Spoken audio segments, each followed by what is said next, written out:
नमस्कार बच्चों, काफ़ी सफ़र तय कर चुके हैं इसमें और 50 से ऊपर के वीडियो डालने के बाद बहुत खुशी हो रही है कि ये हमें हमारा जो उद्देश्य है थोड़ा हमारा जो टारगेट है उसको हम पाने की कोशिश कर रहे हैं और आपका ऐसे ही कोऑपरेशन रहा तो हम ज़रूर सफल होंगे। तो फिर हम वापस आ जाते हैं उसी चीज़ पर कि पोटेंशियल एनर्जी बात हुई थी कि अब अगली बार क्या है, potential energy of dipole in an external field. तो एक्सटर्नल फील्ड में डाइपोल की पोटेंशियल एनर्जी आप जानते हैं, डाइपोल है क्या? This is system of 2 point charges which are equal in magnitude and opposite in nature. So a positive and a negative point charge, okay, so a positive and a negative point charges form a dipole when they are separated by some distance. So usually we take separation between two charges is 2a, 2 small 2a, 2 small a, okay, and this is a positive charge plus q and here a negative charge minus q. Both charges are equal in magnitude but they are opposite in nature. Definitely if they are placed in electric field, if they are placed in an electric field, external electric field, they will experience force and positive charge. Certainly it experiences force in the direction of field and that the negative charge in opposite direction. So force on a positive charge is here in the direction of field. This is F and this is QE F1 here. Okay, force on positive charge and force on negative charge it is here. This is F equals F2. Suppose this is minus QE and length is already there. So F1, F2 magnitudes are same.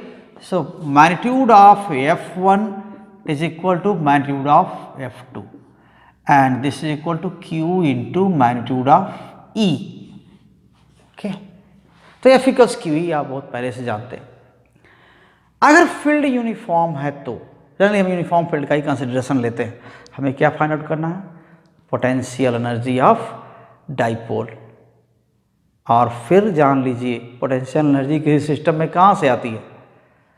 System के force के against कोई work किया गया होगा या system के force के against कोई वर्क करना है। फोर्स ही नहीं, जो भी अपोजिशन है, आप किसी सिस्टम को में चेंज कर रहे हैं, है ना। अब डाइपोल तो डाइपोल में कोई चेंज कर रहे हैं, डाइपोल की पोजीशन में चेंज कर रहे हैं, उसको ओरिएंटेशन में चेंज कर रहे हैं। अगर ऐसा करने में आपको अपोजिशन आता है, यानी जो फोर्स है, कोई सिस्टम से कोई फोर्स ऐसा होता है जो आपका अपोज करता है, आपके काम का अपोज करता है, या आपका जो एक्शन है ना, आपका जो फंक्शन है उसको अपोज करता है, तो क्या होगा? अगर आप सिस्टम के अपोजिशन के अगेंस्ट जाते हैं, फोर्स हो सकता है, वो टॉर्क हो सकता है, तो क्या करना पड़ेगा? आपको अपनी एनर्जी खर्च करनी पड़ेगी। तो सिस्टम जिधर चाह रहा है उसके अपोजिट आप किसी को मूव करा रहे हैं या घुमा रहे हैं, रोटेट करा रहे हैं, तो आपको अपनी एनर्जी खर्च करनी पड़ती है। अगर ये एनर्जी हीट में नहीं बदली या काइनेटिक एनर्जी में नहीं बदली तो किस में चेंज होगा? पोटेंशियल एनर्जी में। So your done work it changes into potential energy if there is no change in kinetic energy or no change in heat. तो हीट की तो हम बात ही नहीं कर रहे हैं। यहाँ इलेक्ट्रिक फोर्स क्या है? ये कंजर्वेटिव फोर्स है। यहाँ पर आप जो भी वर्क करेंगे हीट में नहीं बदलेगा। हाँ, काइनेटिक और पोटेंशियल बदल सकता है। तो यहाँ पर भी हम कंडीशन पहले से लगा देते हैं कि काइनेटिक एनर्जी नहीं बदल में चेंज करना है। हम जब भी सिस्टम को मूव कराएंगे तो स्लोली और यूनिफॉर्मली मूव कर रहे हैं, सॉरी, सिस्टम में कोई भी हम चेंज करेंगे तो स्लोली और यूनिफॉर्मली करेंगे। यानी उस सिस्टम में अगर किसी चीज़ का मूवमेंट कराना है तो स्लो और यूनिफॉर्म कराएंगे, घुमाना है तो स्लोली और यूनिफॉर्मली टर्न करेंगे। उनकी एंगुलर स्पीड नहीं बदलनी चाहिए, बढ़नी चाहिए। तो यानी काइनेटिक एनर्जी नहीं चेंज होगी। हम जो एफर्ट अपना लगाएंगे वो काइनेटिक एनर्जी में नहीं दिखना चाहिए, केवल पोटेंशियल एनर्जी बचती है, उस केवल पोटेंशियल एनर्जी के फॉर्म में चेंज होगा। तो यही करना है यहाँ पर भी। तो जब भी हम अपोजिशन के अगेंस्ट वर्क करते हैं या हमें करना पड़ता है तो हमारा वर्क पोटेंशियल एनर्जी के फॉर्म में स्टोर होता है। अब चल के देखते हैं कि कौन कौन सी कंडीशन में हमें एफर्ट लगाना पड़ता है या हमारे एफर्ट से वहाँ एनर्जी स्टोर होती है, या हमें बदलने में या मूव कराने में हमें अपना एफर्ट लगाना पड़ता है, ये हम स्पेशली देखेंगे। तो आइए देखते हैं। तो डाइपोल क्या है, एक तो पहले ही बोल दिए कि this is system of two charges. तो आपको सिस्टम ऑफ टू चार्जेस में से एक नेगेटिव चार्ज और एक पॉजिटिव चार्ज, इसको पास में ले आना है। तो एक तो वैसे भी काम किया हुआ है। आप सोचिए कि एक पॉजिटिव चार्ज है या एक नेगेटिव चार्ज है और कहीं से आप यहाँ नेगेटिव चार्ज है -q, आप कहीं से घुमा के क्या किए, ले आए कोई पॉजिटिव चार्ज ले आए। तो जैसे ही इसके इन्फ्लुएंस में आएगा, वैसे ये चार्ज छोटा है, बहुत दूर कोई पॉजिटिव चार्ज है तो इसका इफेक्ट उस पर कम ही होगा। लेकिन मान लेते हैं ये तो नेगेटिव है, तो किसी पॉजिटिव चार्ज को क्या करेगा, अट्रैक्ट करेगा। तो अब क्या है कि अगर कोई पॉजिटिव चार्ज इधर है और ये नेगेटिव चार्ज है तो उसको ये अट्रैक्ट करेगा। बहुत दूर है तो इसका इफेक्ट नहीं होगा, मान के चलते हैं। हालांकि थियोरेटिकली ये क्या है, इनफाइनाइट डिस्टेंस तक इसका इफेक्ट है, लेकिन फिर भी मान लेते हैं बहुत दूर तक तो इफेक्ट नहीं होगा।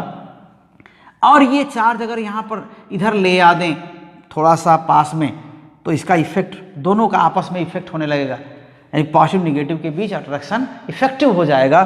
तो ये क्या करेंगे, फिर आपको कुछ करने की जरूरत नहीं है।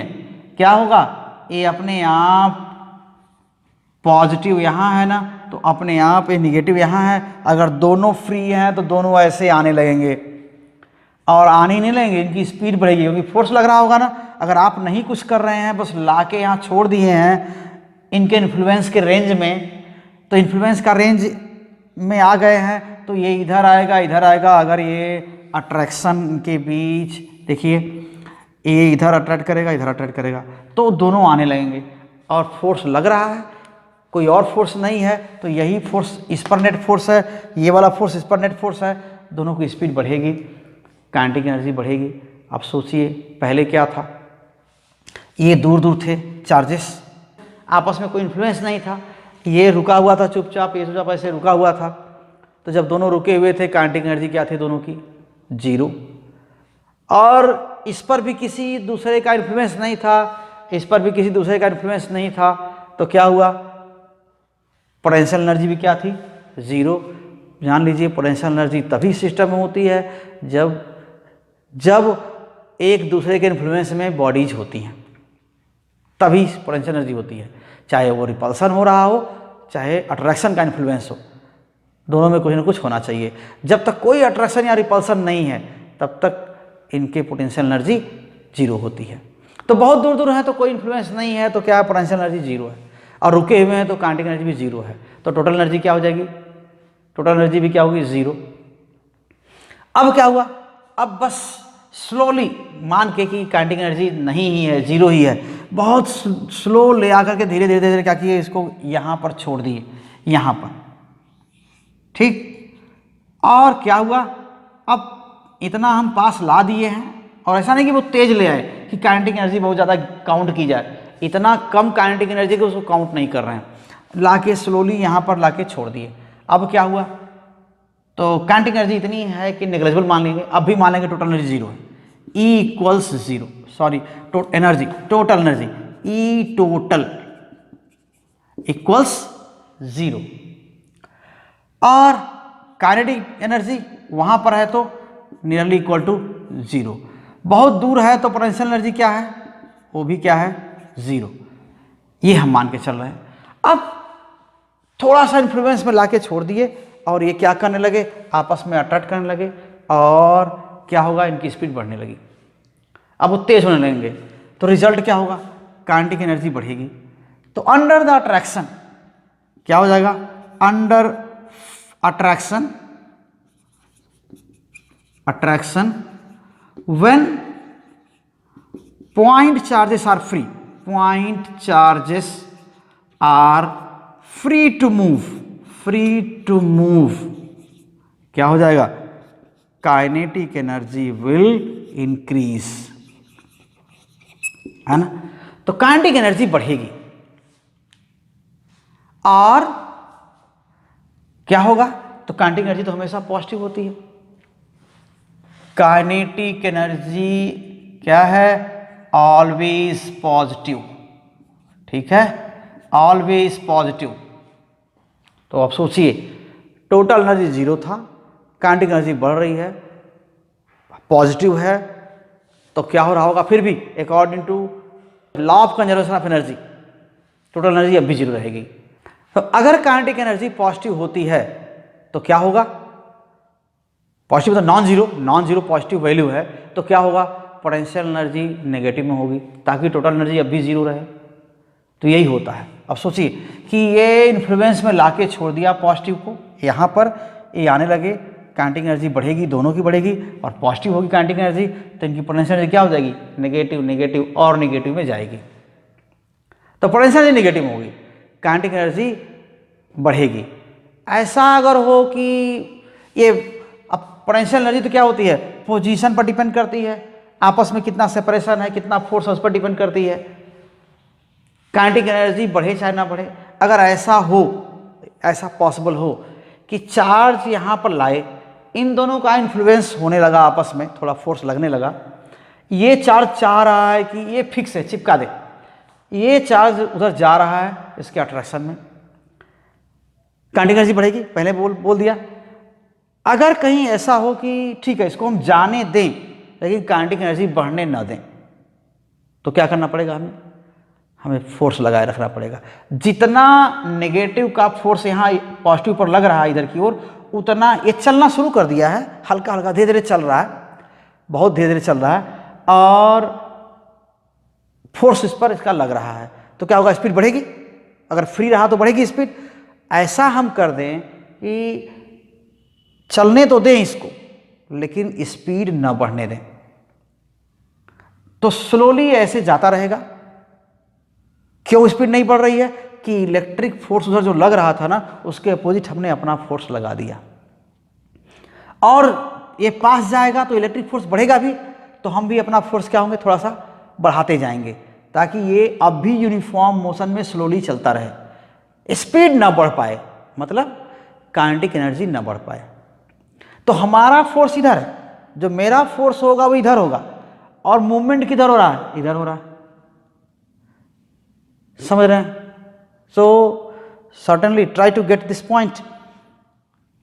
Object is moving, this charge is moving under the influence of electric force. This force tends to increase the speed of positive charge, negative is fixed here. Under the influence of attraction, they will tend to move towards each other. Positive will tend to move here, its speed will tend to increase, but one hindrance, I am applying a force.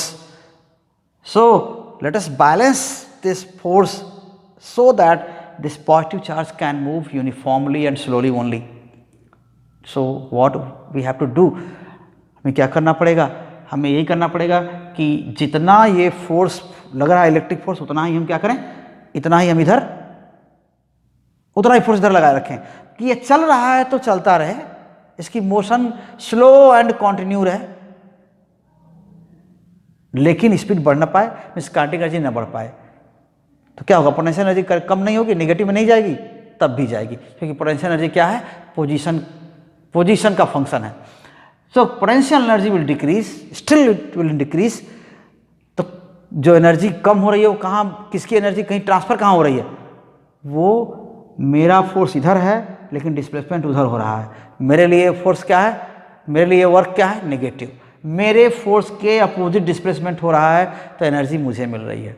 तो जो इसकी energy negative में जा रही है, kinetic energy तो नहीं बढ़ रही है, टोटल एनर्जी जीरो है, काइनेटिक एनर्जी बढ़ नहीं पा रही है, पोटेंशियल एनर्जी नेगेटिव में जा रही है, तो जो एनर्जी कम हो रही है इसकी वो कहाँ जा रही है? वो मुझे मिल रही है। मेरे लिए वर्क क्या है? नेगेटिव है, यानी मुझे एनर्जी मिल रही है। तो क्या होगा? अगर इस पॉजिटिव को ला करके यहाँ पर छोड़ दें, सॉरी छोड़े ना, यहाँ पर रख दें, चिपका दें इसको, तो क्या हुआ, पोटेंशियल एनर्जी तो नेगेटिव में आ गई ना, यानी जीरो वैल्यू से नेगेटिव में आ गई। और जो टोटल एनर्जी जीरो थी, अब काइनेटिक एनर्जी तो जीरो ही है, अब भी काइनेटिक एनर्जी अब भी जीरो है। टोटल एनर्जी पहले तो काइनेटिक एनर्जी जीरो थी, पोटेंशियल एनर्जी जीरो थी, तो टोटल एनर्जी जीरो थी। अभी हुआ क्या, काइनेटिक एनर्जी तो अब भी जीरो है, इसमें कोई चेंज नहीं आया, बढ़ा नहीं, और पोटेंशियल एनर्जी नेगेटिव में चली गई, तो टोटल एनर्जी भी क्या हुई, नेगेटिव में चली गई। तो एनर्जी गई कहाँ, वो मुझे मिल गई। तो ये सिस्टम यहाँ बन गया, एक पॉजिटिव नेगेटिव पहले से चार्ज है, पॉजिटिव यहाँ आया और यहाँ रुक गया, रोक दिया गया, और जो सिस्टम बन गया वो क्या हुआ, पॉजिटिव और नेगेटिव का एक सिस्टम बन गया, वो उसको हम डाइपोल कहते हैं। थोड़ा सेपरेशन यहाँ रहेगा। तो डाइपोल को बनाने में क्या हुआ है, वर्क हुआ है, वो मेरे लिए नेगेटिव हुआ है, डाइपोल के लिए क्या हुआ, पॉजिटिव हुआ। तो डाइपोल ने, जिसके लिए वर्क पॉजिटिव होता है वो एनर्जी लूज करता है। तो डाइपोल के फोर्स की, यानी ये चार्ज के फोर्स की डायरेक्शन में मूवमेंट हुआ है, इलेक्ट्रिक फोर्स की डायरेक्शन में मूवमेंट हुआ है, मैंने उसका अपोजिट फोर्स लगाया है, फिर भी मूवमेंट उधर ही हो रहा था, होने दिया, तो एनर्जी किसको मिल गई, मुझे मिल गई। यानी डाइपोल की जो एनर्जी, टोटल एनर्जी जीरो थी ना, इन दोनों चार्जेस की जो टोटल एनर्जी जीरो थी, अब टोटल एनर्जी क्या हो गई, नेगेटिव हो गई, और वो भी काइनेटिक के फॉर्म में तो है नहीं, पोटेंशियल एनर्जी के फॉर्म में है। तो पोटेंशियल एनर्जी के फॉर्म में टोटल एनर्जी है, काइनेटिक एनर्जी जीरो है, जो एनर्जी टोटल, पहले टोटल एनर्जी जीरो थी, अब टोटल एनर्जी नेगेटिव हो गई, वो पोटेंशियल के फॉर्म में है, पोटेंशियल एनर्जी के फॉर्म में है, तो एनर्जी गई कहाँ, वो मुझे मिल गई। क्या करने में, यहाँ से यहाँ उसको रोकने में, ये जा रहा था उसको, तो हमें वर्क मिल गया, हमें वर्क मिल गया, हमारे हाथ को एक खींच के यहाँ पर ले गया, स्लोली ही गया, लेकिन फोर्स तो यही, इसी फोर्स के अंडर में मेरा हाथ वहाँ गया ना, कहेंगे ऐसे ही कि मेरा हाथ उधर गया उसी फोर्स के अंडर में, तो एनर्जी हाथ को मिल गई, मेरे हाथ को मिल गई।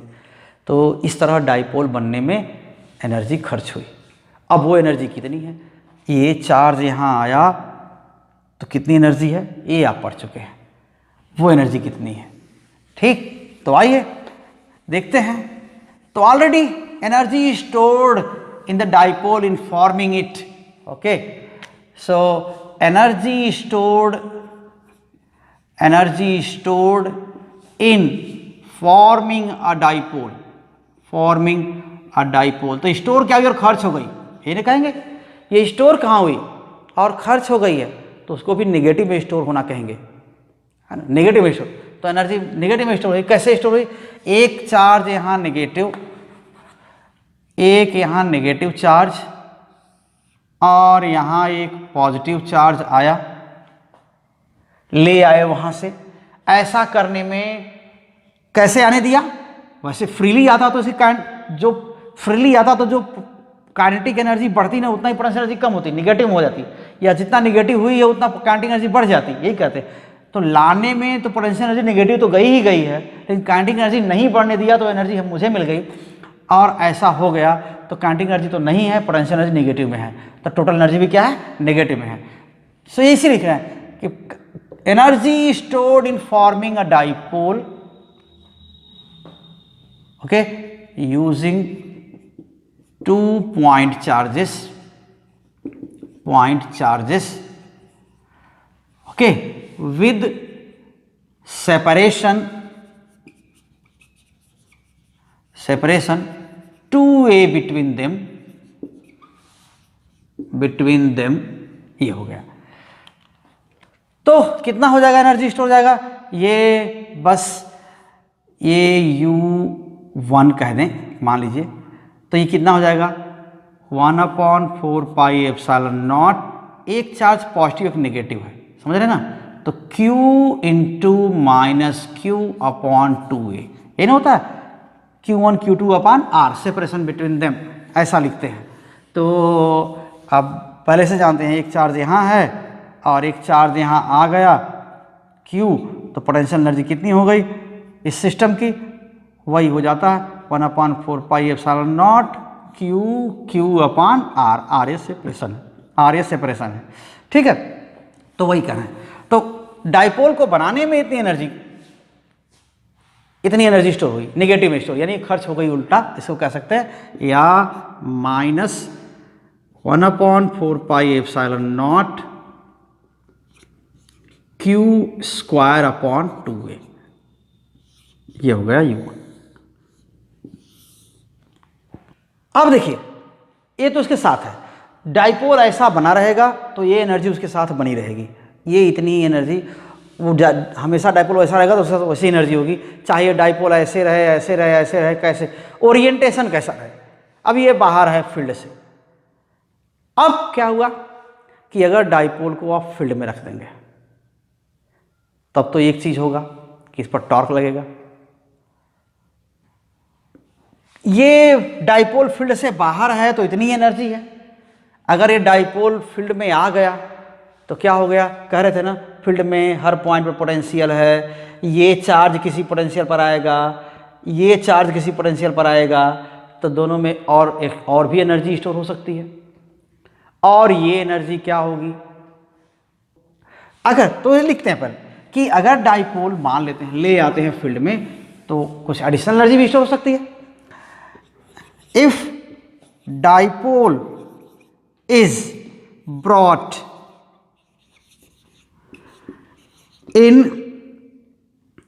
in a uniform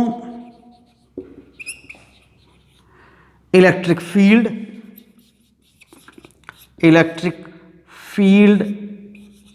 okay, some additional energy, additional potential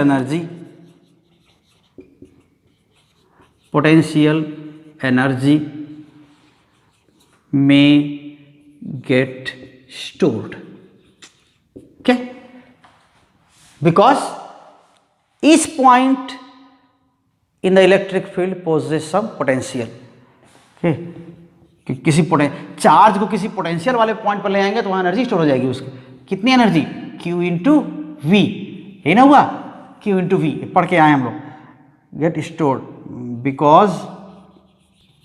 because each point in the field possesses some potential, इसलिए स्टोर होगा।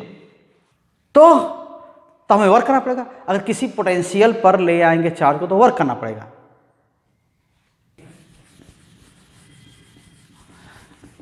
तो क्या हो जाएगा, अगर मान लेते हैं जो पॉजिटिव चार्ज है वो R1 पोजीशन पर आता है फील्ड में, नेगेटिव चार्ज क्या है R2 पोजीशन पर आता है, ठीक है।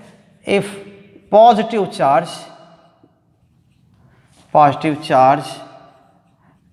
Comes to position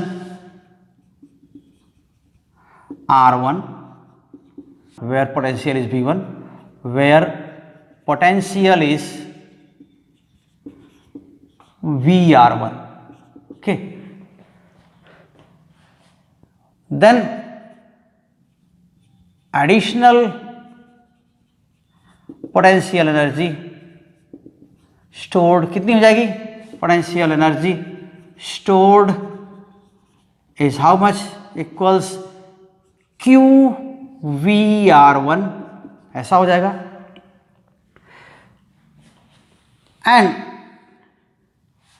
and if Q2 or negative charge, and if negative charge, okay, comes to position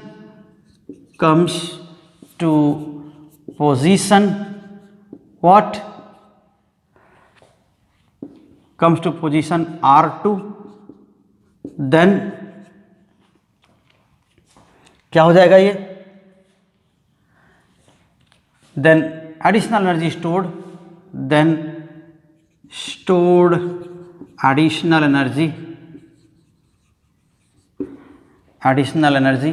ये रिलेशन थोड़ा सा यहीं कहीं लिख देते हैं, ठीक है। U1 याद रखिए इसको, 1/4πε0 and Q²/2a, ये ऑलरेडी डाइपोल के साथ एनर्जी हमेशा एसोसिएटेड है, डाइपोल को बनाने में इतनी एनर्जी उसकी स्टोर हुई है, या कि ये इतनी खर्च हुई है।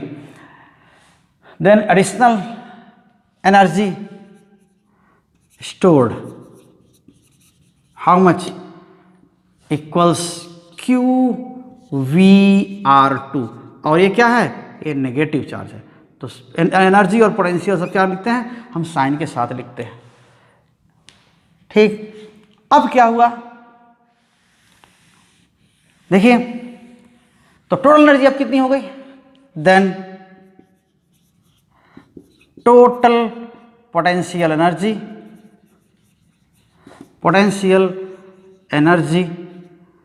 of dipole can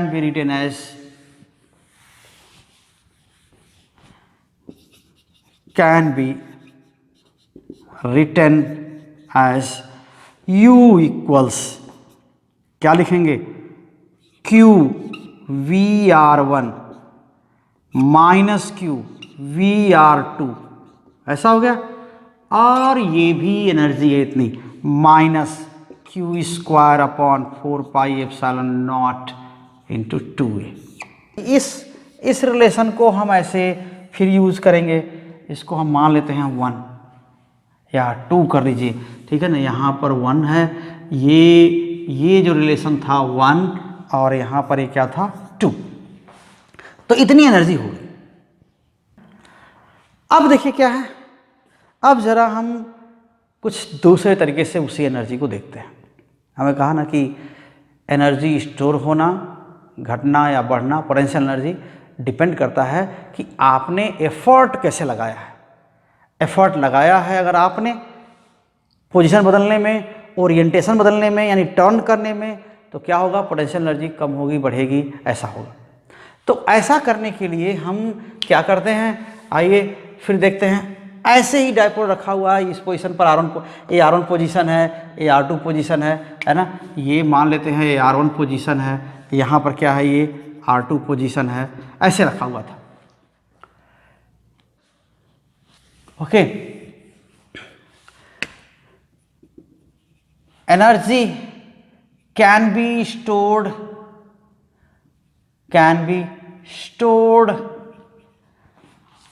means stored, increased or decreased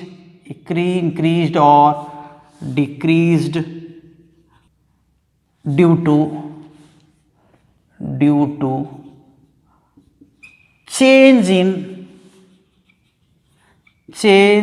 in orientation, ठीक है ना। ओरिएंटेशन यानी घुमाव, किधर है, ऐसे है कि ऐसे है कि ऐसे है, orientation of the dipole. Okay, ऐसा। तो ओरिएंटेशन इसका चेंज होने पर एनर्जी बदल सकती है, क्योंकि ओरिएंटेशन चेंज करने में क्या होता है, टॉर्क इन्वॉल्व होता है, या टॉर्क के अगेंस्ट दूसरा टॉर्क इन्वॉल्व होता है, एक्सटर्नल टॉर्क इन्वॉल्व होता है कि नहीं। बिकॉज क्यों ऐसा होता है, because the change in orientation क्यों होता है, orientation is due to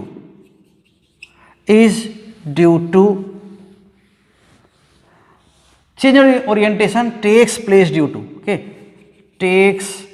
place due to electric torque, electric torque of field, of field or external torque, external torque, ऐसा। तो ये है। अब देखते हैं कि किसी पोजीशन में कितना टॉर्क होगा। टॉर्क लगेगा, बिल्कुल लगेगा, इलेक्ट्रिक फील्ड में टॉर्क लगता है, आप जानते हैं ये। तो आइए देखते हैं, ये रिलेशन याद रखिए, मैं फिर इसका यूज करूंगा, है ना। और देखिए, तो in any angular position theta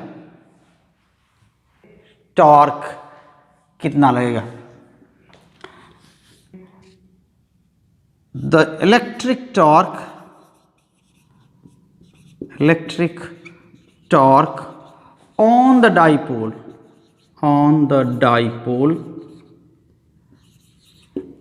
in the external field, in the external uniform field क्या लिखते हैं इसको, टाउ थीटा, थीटा एंगल पर कोई क्या लिखते हैं हम इसको, P क्रॉस ई। हाँ, ये अगर यूनिफॉर्म फील्ड होगा तो एक चीज होगा, नो नेट फोर्स, ठीक है, फोर्स कोई नहीं होगा। अगर फील्ड यूनिफॉर्म होगा तो फोर्स कोई नहीं होगा, लेकिन टॉर्क होगा।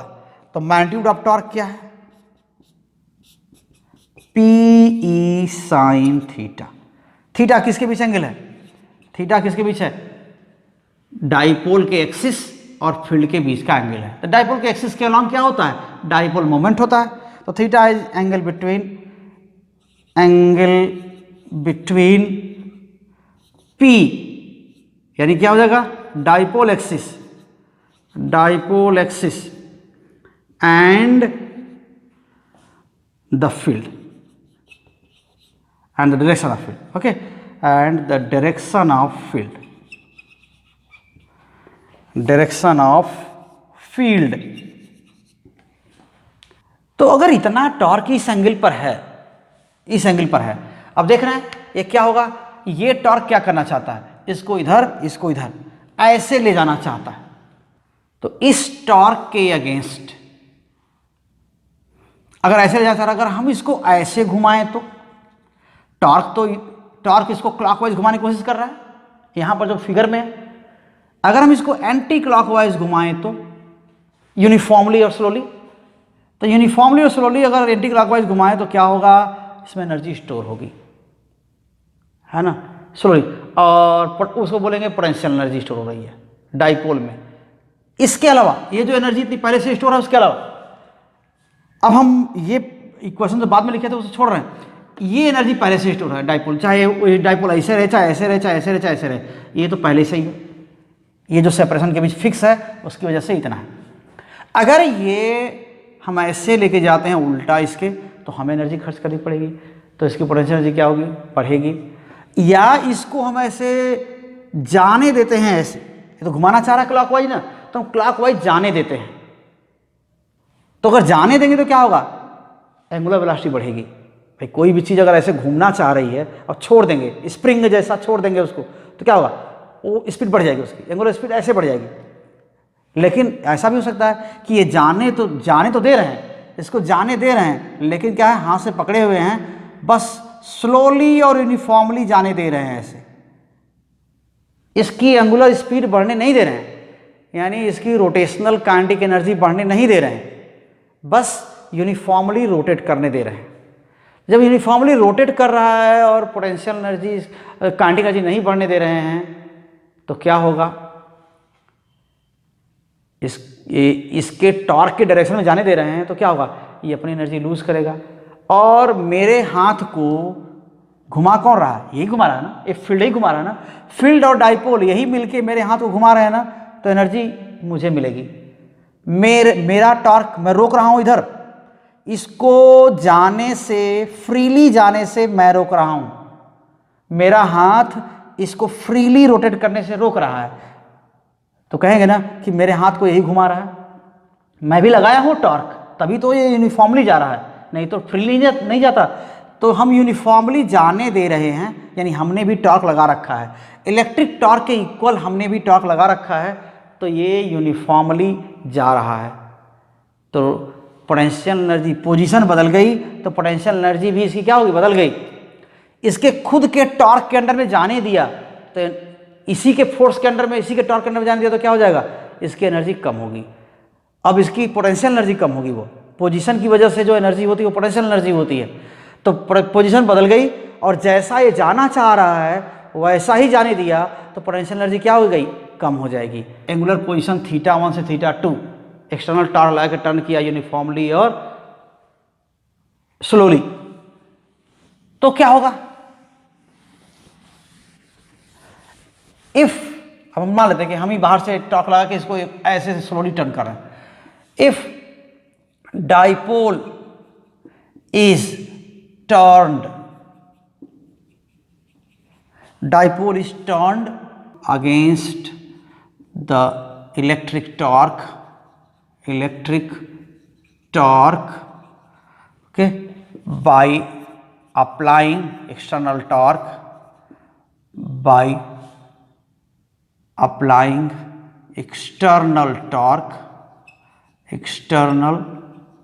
okay, slowly and uniformly, है ना। इतनी बार हम लोग कह चुके हैं कि आपको याद होना चाहिए स्लोली एंड यूनिफॉर्मली का क्या यहाँ सेंस है कहने का। तो क्या हो जाएगा, फ्रॉम एंगुलर पोजीशन θ1 टू θ2, ये भी है, कहाँ से कहाँ तक, इस एंगल से इस एंगल तक कुछ, है ना। From angular position Vani orientation, है ना, और ओरिएंटेशन, ठीक, और ओरिएंटेशन क्या, θ1 टू θ2,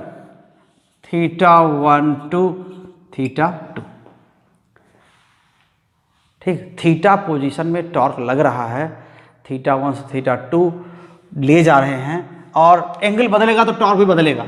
अब ये चेंज हो रहा है तो अब वो इंटीग्रेशन आएगा जरूर। अब इस एंगुलर पोजीशन में थोड़ा सा चेंज, मैं थीटा एंगुलर पोजीशन है तो थोड़ा सा डी थीटा चेंज करें तो कितना वर्क होगा टॉर्क के अगेंस्ट, ठीक है। Okay, in angular position theta, in angular position theta, okay, work done by external torque, work done by external torque, बाहर ने जो टॉर्क, जो बाहर से टॉर्क लगाया है बस यूनिफॉर्म रोटेशन के लिए, external torque in small rotation D theta, है ना। डी थीटा टर्न किया इस एंगुलर पोजीशन में, जब इस थीटा पर है ना उस समय डी थीटा थोड़ा सा टर्न किया तो कितना वर्क होगा, is how much D W equals how much theta, angle पर टॉर्क कितना है and D theta, so torque into angular displacement, ऐसे लिखते हैं। अरे ये 11th में आप पढ़े हैं, तो ये चीज हो जाएगा।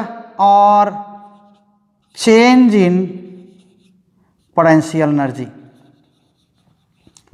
एनर्जी, देखिए ये एनर्जी चेंज इसके अलावा हो रही है, ये पहले से उसके साथ है तो ये एनर्जी उसके एडिशनल है।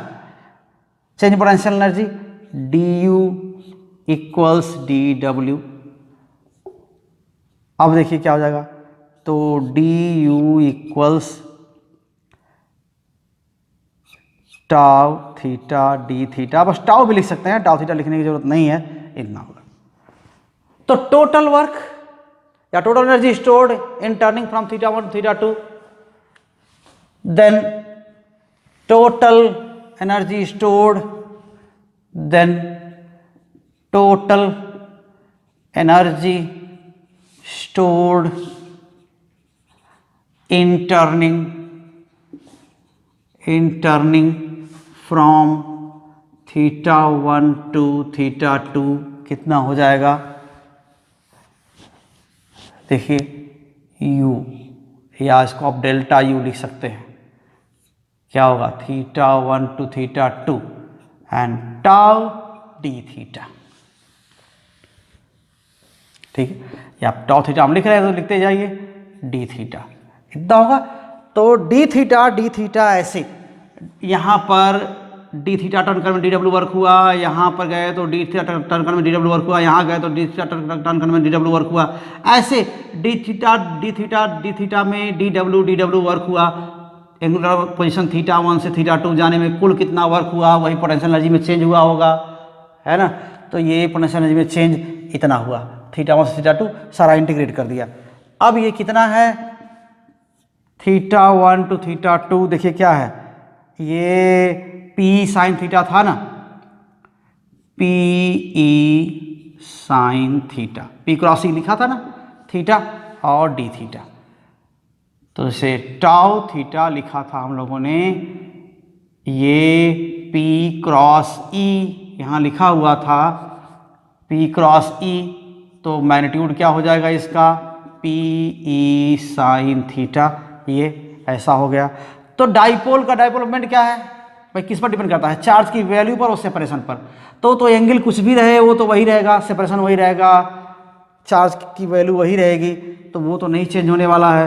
तो ऐसा करते हैं, ये क्या हो जाएगा, P और E कांस्टेंट है, ठीक है ना, P और E कांस्टेंट है, बाहर आ जाएगा थीटा 1 से थीटा 2 और साइन थीटा डी थीटा। तो थीटा बदल रहा है तो ये इंटीग्रेट करना है इसके लिए। तो साइन थीटा का इंटीग्रेशन वैल्यू क्या होती है, इंटीग्रेशन क्या हो जाएगा आपका, ये माइनस कॉस थीटा,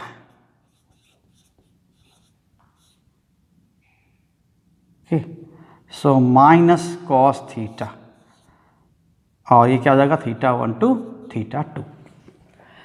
अब ये कितना हो जाएगा, P माइनस कर दीजिए बाहर, और ये कितना हो जाएगा cos theta 2 minus cos theta 1।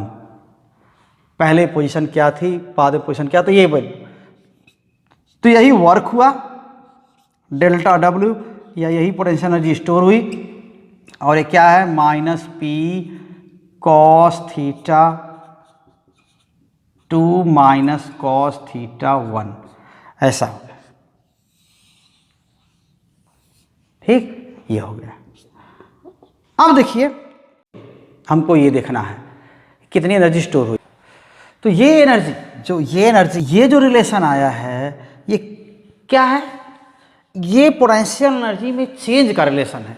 क्या करने से, थीटा 1 ओरिएंटेशन से थीटा 2 ओरिएंटेशन में जाने पर। इसमें किसी बाहर के टॉर्क ने क्या किया है, इलेक्ट्रिक टॉर्क के अगेंस्ट स्लोली और यूनिफॉर्मली गया है, ले वो पोजीशन बदले हैं, थीटा 1 से थीटा 2 ले गए हैं, तब ये स्टोर हुआ है। तो किसी पोजीशन में पोटेंशियल एनर्जी कितनी है, ये तो एक बात तो पहले हो चुकी है कि पोटेंशियल एनर्जी की वैल्यू सिग्निफिकेंट नहीं है, लेकिन हम मान के चलते हैं कि इन्फिनिटी पर पोटेंशियल एनर्जी जीरो है, एज्यूम करके चलते हैं, तब पोटेंशियल एनर्जी कोई वैल्यू होती है, तब हम लिख सकते हैं। अगर इन्फिनिटी की पोटेंशियल एनर्जी को जीरो मान लें तो ऐसे में क्या है, हम क्या चाह रहे हैं फिर बता दें, ये पोटेंशियल एनर्जी में चेंज है थीटा 1 से थीटा 2 जाने में, पोटेंशियल एनर्जी में चेंज है, तो पोटेंशियल एनर्जी थीटा पोजीशन में कितनी है, किसी एंगुलर पोजीशन में कितनी है, ये हमको मालूम करना है। तो ये कैसे मालूम हो सकता है, तो यहाँ पर एक चीज आप देख लीजिए कि अगर फील्ड में नहीं है तो पोटेंशियल एनर्जी कितनी है, इतना है ना, जब फील्ड में नहीं है तो पोटेंशियल एनर्जी इतनी है। तो फील्ड में ले जाते समय कितना वर्क करना पड़ रहा है ये हम देख लें, या कोई ऐसी पोजीशन में ले जाएं जिसमें हमको वर्क ना करना पड़े या न मिले, तो न वर्क हमें करना पड़े न हमें वर्क मिले, न तो फील्ड को वर्क करना पड़े, ऐसी कोई पोजीशन हो तो क्या होगा, फील्ड में रखने के बाद भी फील्ड के बाहर भी इतनी पोटेंशियल एनर्जी थी डाइपोल की, और फील्ड में ले जाने के बाद भी इतनी ही पोटेंशियल एनर्जी डाइपोल की होगी, यानी फील्ड में रखने पर कोई चेंज नहीं आएगा। तो वो कौन सी एंगुलर पोजीशन होगी, वो कौन सा ओरिएंटेशन होगा, तब हम जान पाएंगे कि इस ओरिएंटेशन में इतनी एनर्जी है, यानी इसी के बराबर है, तो बदलेंगे तो क्या हो जाएगी। हमें किसी एंगुलर पोजीशन में एनर्जी मालूम होगी तब ना कहेंगे कि किसी दूसरी पोजीशन में क्या एनर्जी होगी, कितना वर्क होगा, तो कैलकुलेट कर पाएंगे। हमें किसी भी पोजीशन की एनर्जी नहीं मालूम है तो हम किसी भी एक पोजीशन की एनर्जी हम लिख नहीं सकते। हाँ, इसके बारे में जानते हैं कि ये अगर फील्ड से बाहर है तो इतनी एनर्जी डाइपोल के साथ है, फील्ड में रखने पर एडिशनल एनर्जी जो पहले फार्मूला लिखा हुआ था क्या था, U Q VR1 minus Q VR2, एक तो ये फार्मूला तो है लेकिन इसमें एंगल नहीं आ रहा, तो एंगुलर पोजीशन बदलने से एनर्जी बदलती भी है, एंगुलर पोजीशन बदलने से एनर्जी बदलती भी है। तो किसी एंगुलर पोजीशन में क्या एनर्जी होनी चाहिए, यहाँ तक भी हमें पहुँचना है, तो वो कितनी एनर्जी होगी ये हम देखना चाह रहे हैं। तो आइए, तो ये चीज़ क्या हो जाएगी, वापस हम ये देखते हैं किसी एक पोजीशन की एनर्जी को डिसाइड तो करें कि इस पोजीशन में कितनी एनर्जी होगी, इस एंगल के साथ कितनी एनर्जी होगी। उस फार्मूले को छोड़ दीजिए जो VR1 VR2 जो लिखा हुआ था। तो पहले देख लेते हैं। देखिए, फील्ड से बाहर इतनी एनर्जी है। अगर फील्ड में डाइपोल को कैसे लाएं कि पोटेंशियल एनर्जी में कोई चेंज ना हो, अगर ये हम जान पाएं, इसको अभी नहीं मिटाते हैं, इसको देखते रहिए। मान लीजिए डाइपोल को हम ऐसे ले आते हैं। देखिए, ये एक डाइपोल है, ये नेगेटिव चार्ज और ये पॉजिटिव चार्ज है। इसको ऐसे ही पकड़ के, ये ऐसे पकड़ के फील्ड में ले आते हैं ताकि ये फील्ड के परपेंडिकुलर बना रहे, घूमने नहीं दें, घूमने ना दें इसको। तो ये फील्ड के परपेंडिकुलर ऐसे एंटर कराते हैं, इसको ले आते हैं, घूमने ना दें। तो जब नहीं घूमने देंगे तो एक चीज़ होगा, जब डाइपोल यहाँ तक पहुँचेगा, देखिए डाइपोल जब यहाँ तक पहुँचेगा तो इस पर फोर्स किधर लग रहा होगा, इधर लग रहा होगा, लेकिन मूवमेंट किधर है, ऐसे।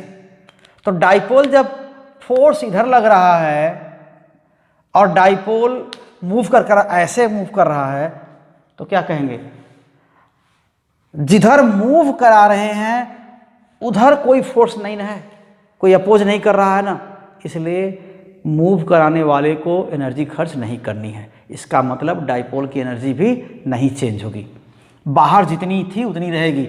तो बाहर रहने पर, डाइपोल फील्ड से बाहर है तो एनर्जी वही है। यहाँ पर क्या है, U1 जो लिखे थे -1/4πε0 Q²/2a, इतनी ही थी, ये एनर्जी थी। और बाहर रहने पर जब ये डाइपोल के अंदर आ गया तो क्या हुआ, जब ये डाइपोल फील्ड के अंदर आने लगा तो एनर्जी चेंज हो सकती है, बशर्ते हमें वर्क करना पड़ा हो या खुद फील्ड को वर्क करना पड़ा हो। ये तभी पॉसिबल है जब मूवमेंट की डायरेक्शन में कोई फोर्स लगाना पड़े या मूवमेंट की डायरेक्शन में कोई फोर्स हो। तो यहाँ पर क्या हो रहा है कि डाइपोल इंटर कर रहा है ऐसे, फोर्स इधर परपेंडिकुलर लग रहा है। तो ये तो तय है ना कि इस फोर्स के परपेंडिकुलर मूवमेंट होगा तो ना ये फोर्स वर्क करेगा और ना तो इसको मूव कराने वाले को कोई वर्क करना पड़ेगा, क्योंकि कोई अपोजिशन नहीं मिल रहा है। तो इधर मूवमेंट, इसलिए बाहर में जितनी पोटेंशियल एनर्जी थी वैसी पोटेंशियल एनर्जी अब भी होगी इस डाइपोल की, यानी फील्ड में आने पर कोई चेंज नहीं होगा जब परपेंडिकुलर लेके आएंगे। तो अब ये यहां तक पहुंच गया, देखिए यहां तक पहुंच गया, अब भी नीचे जा रहा है, तब क्या होगा, फोर्स इधर लगेगा, इस पर है ना, F पॉजिटिव पर लगेगा और इस पर फोर्स किधर लगेगा, F नेगेटिव इधर लगेगा। तो अब भी क्या है, ये भी फोर्स क्या है, मोशन के परपेंडिकुलर है ना। अगर परपेंडिकुलर मूव करा रहे हैं तो मोशन के परपेंडिकुलर फोर्स है, तब भी वर्क नहीं करना पड़ेगा। यानी अगर डाइपोल को हम ऐसे ले आते हैं परपेंडिकुलर फील्ड के, तो बाहर में डाइपोल की जितनी एनर्जी है उतनी ही अब भी है। मीन्स इस पोजीशन में, इस ओरिएंटेशन में अगर फील्ड में डाइपोल है तो उसमें कोई ओरिएंटेशन की वजह से एनर्जी नहीं होगी। ठीक है, इसको ऐसे भी लैंग्वेज में समझ सकते हैं कि यहां का ये क्या है, फील्ड इधर है, इक्विपोटेंशियल सरफेस ऐसे होगा। तो अगर डाइपोल परपेंडिकुलर अगर एंटर करता है फील्ड में तो ये इक्विपोटेंशियल सरफेस में होगा। तो जितना पॉजिटिव को ले आने में वर्क होगा पॉजिटिव, उतना ही नेगेटिव को ले आने में मिल जाएगा वर्क। तो टोटल वर्क मिला क्या हो जाएगा, 0। तो फील्ड के परपेंडिकुलर डाइपोल को इंसर्ट कराने में फील्ड में कोई एडिशनल एनर्जी स्टोर नहीं होती, ना तो चेंज होती है, इसलिए जितनी बाहर एनर्जी है उतनी यहाँ भी रहती है। अब इसके बाद यहाँ पर रोटेशन की पोटेंशियल एनर्जी या ओरिएंटेशन की पोटेंशियल एनर्जी क्या है, यहाँ पर 0 है। इसके बाद अगर कोई मूवमेंट होती है तो एनर्जी क्या हो जाएगी, बदलेगी। तो आइए देखते हैं इस तरह से। तो हम इसको इरेज करते हैं इस बार। चलिए ठीक है, चलिए कोई बात नहीं।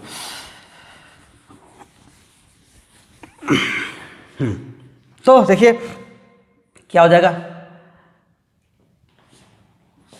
If dipole is inserted in the field, okay, along the direction, किस डायरेक्शन के along जाता है, ले जाते हैं, direction perpendicular to the field, perpendicular to the field, then electric forces will be perpendicular to the motion, perpendicular to the motion, then no work is done by or against the electric force. So no change in potential energy in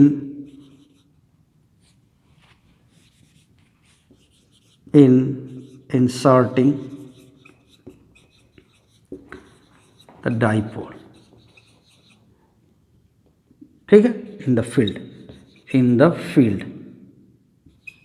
ठीक है ना, ऐसा होगा।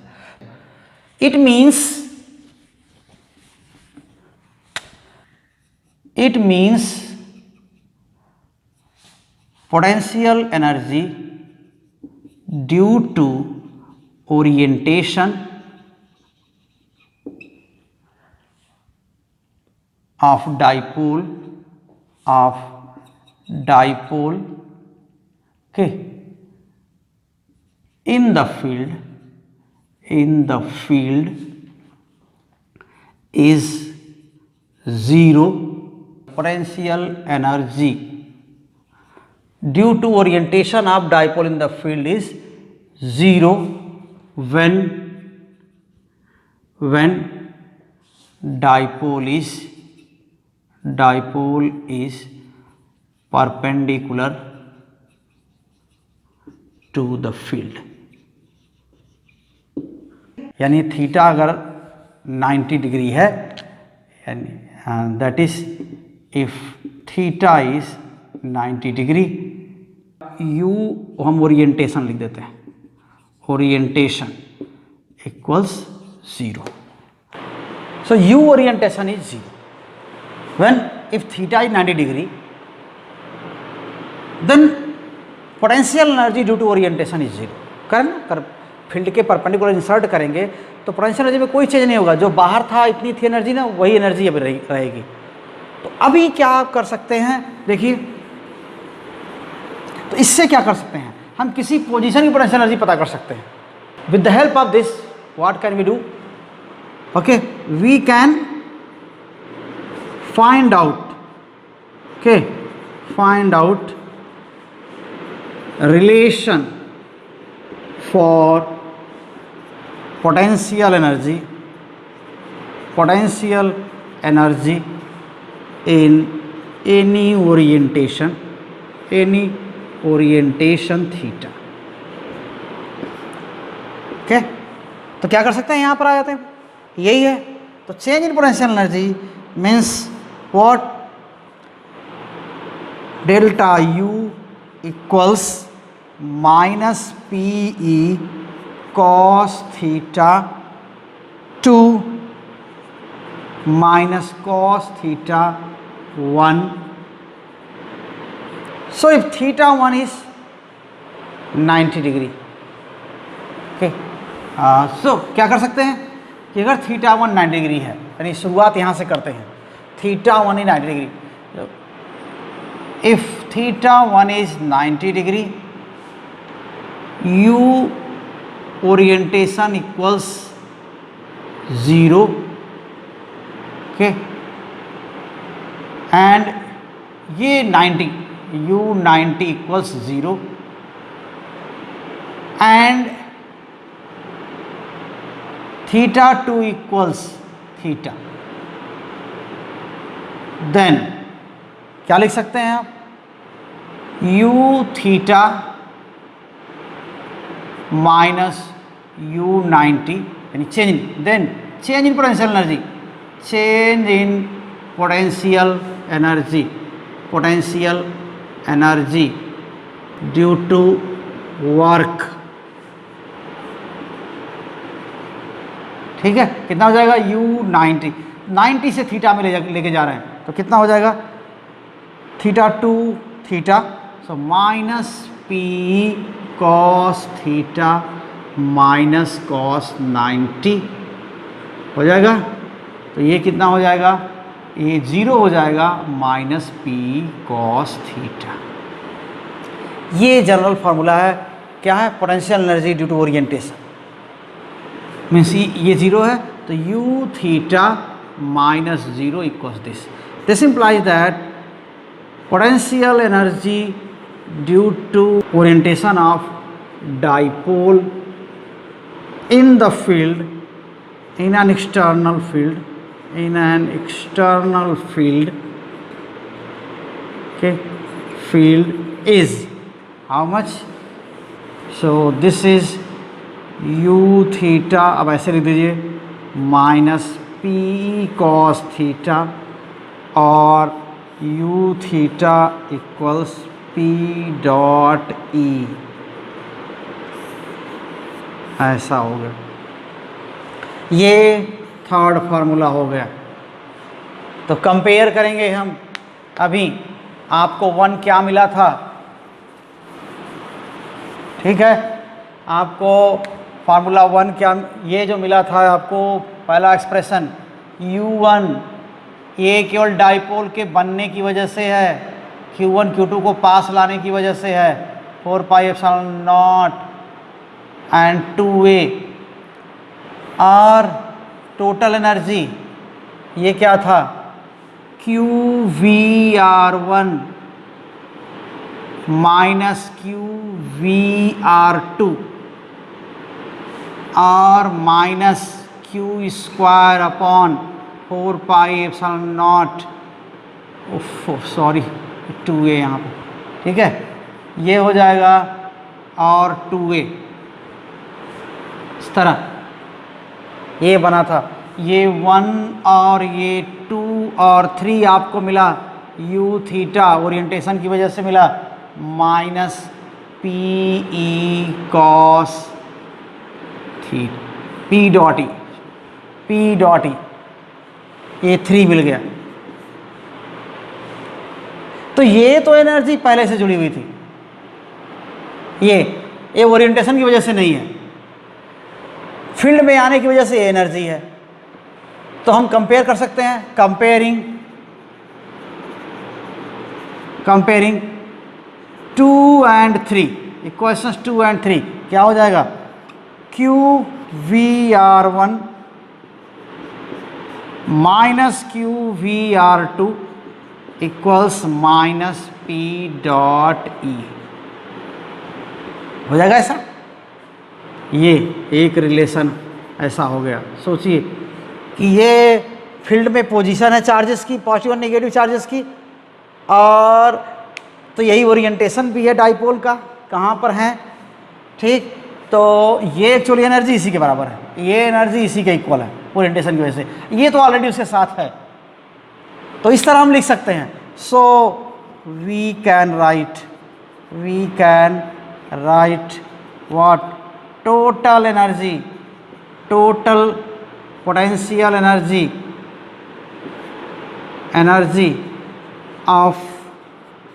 of the dipole in an external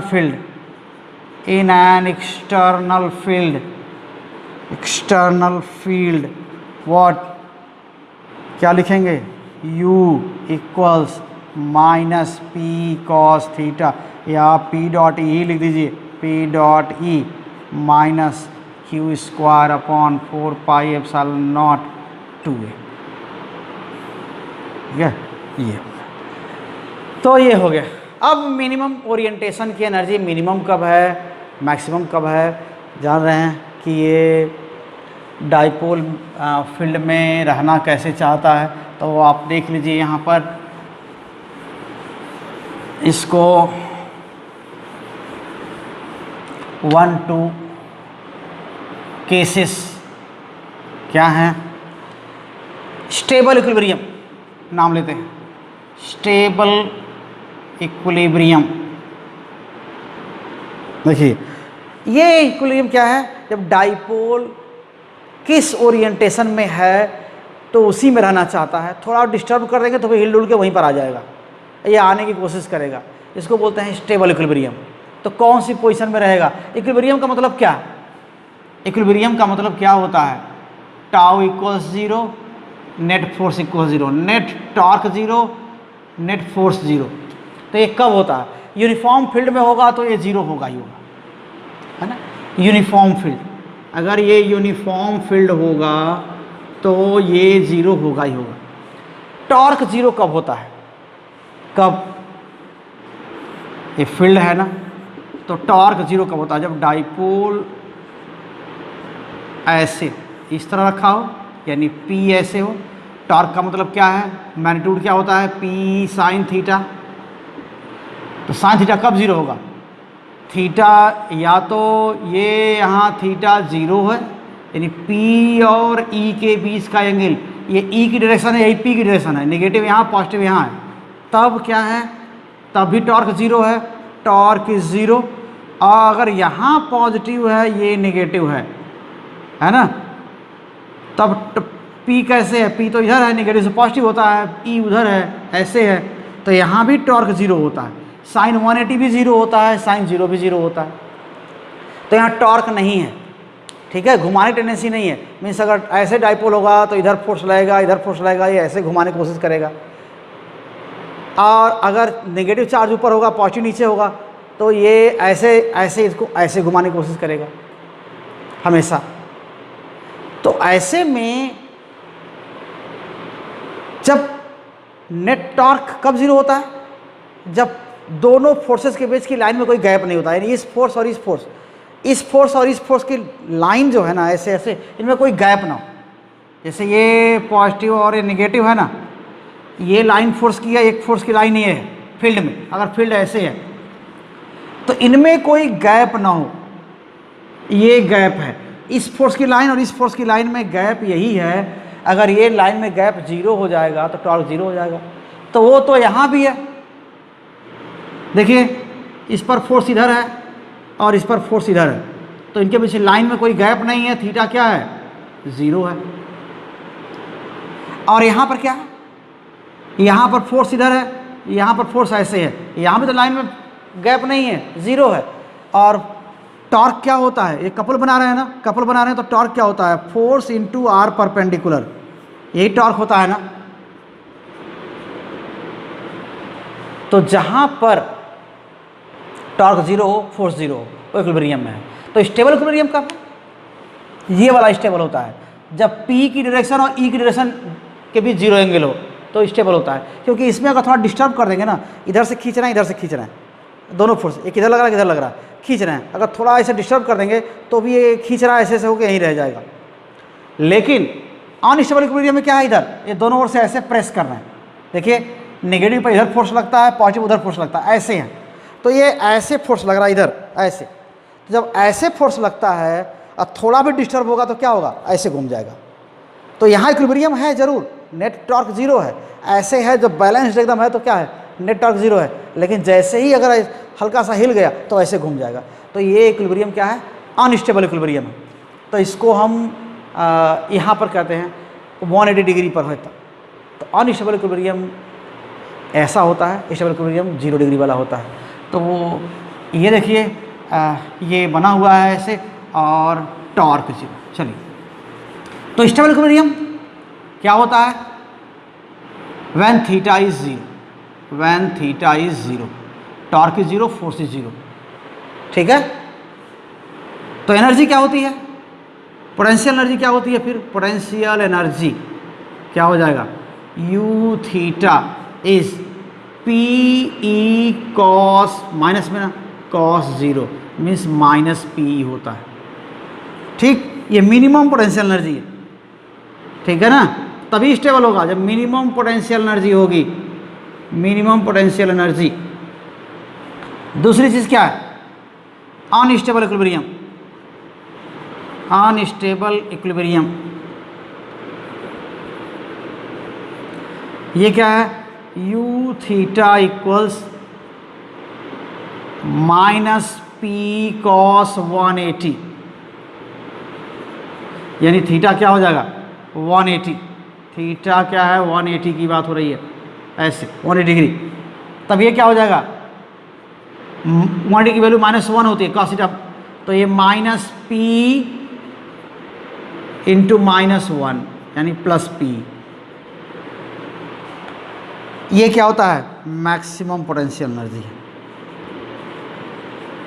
ये unstable equilibrium है, equilibrium है लेकिन maximum potential energy है, तो ये स्टेबल नहीं हो सकता। एनर्जी कम से कम होगी तभी स्टेबल होगा। स्टेबिलिटी का मतलब ये है मिनिमाइजेशन ऑफ एनर्जी। ठीक है ना, स्टेबिलिटी का मतलब है minimization of energy. So minimum energy कौन सी पोजीशन है, ये वाली।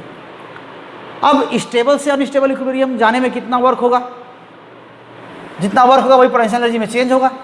तो पोटेंशियल एनर्जी में चेंज कितना हुआ, सो वर्क डन 3, क्या लिखेंगे, work done in rotating dipole from stable equilibrium